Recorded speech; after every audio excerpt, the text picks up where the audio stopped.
آج سے ہزاروں سال قبل جزیرہ عرب کے جنوبی علاقوں میں یمن کے گرد و نواح میں ایک شہر آباد تھا جسے سبا کہتے تھے، اور وہاں آباد لوگوں کو قوم سبا کہہ کر پکارا جاتا تھا۔ یہاں کے لوگ نہایت ہی نعمتوں اور راحتوں میں تھے، ہر طرف لہلہاتی فصلیں اور پھل سے لدے درخت موجود تھے۔ مگر یہ قوم شرک میں مبتلا تھی اور سورج کی پوجا کیا کرتی تھی۔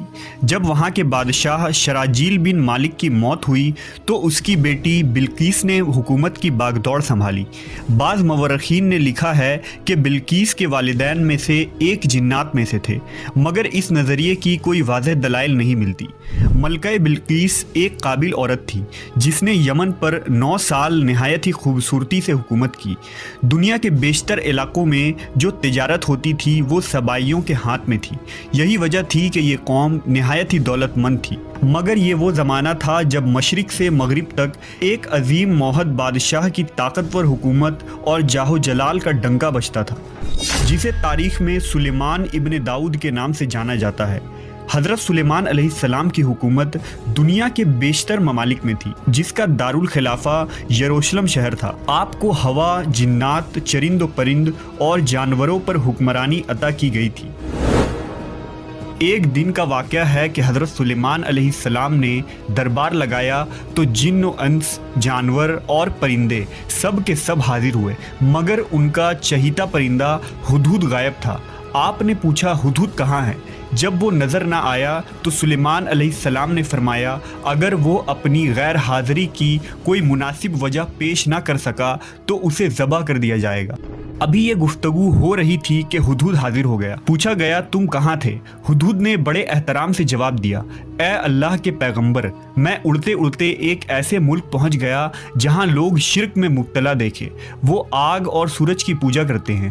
ان کی ایک رانی ہے جسے وہ بلقیس کے نام سے پکارتے ہیں۔ وہ ایک بہت بڑے تخت پر بیٹھ کر حکومت کرتی ہے۔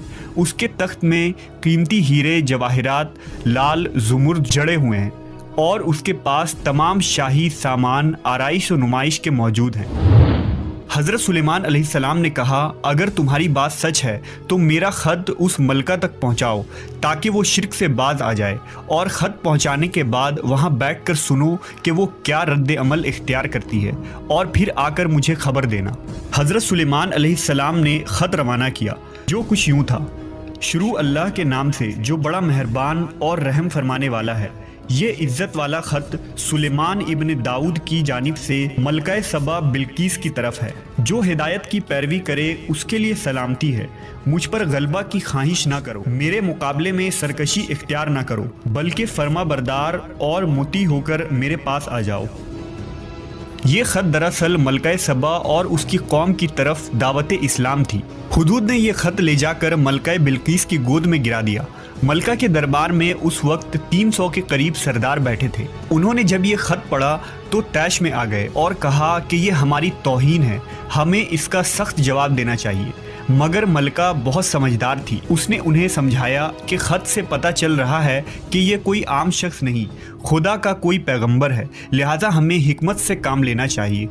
اس نے کہا کہ میں حضرت سلیمان علیہ السلام کی طرف ایک تحفہ بھیجتی ہوں، اگر انہوں نے قبول کر لیا تو وہ بادشاہ ہے، میں اس سے جنگ کروں گی، لیکن اگر انہوں نے تحفہ قبول نہ کیا تو میں اس کی پیروی کروں گی کیونکہ وہ نبی ہے۔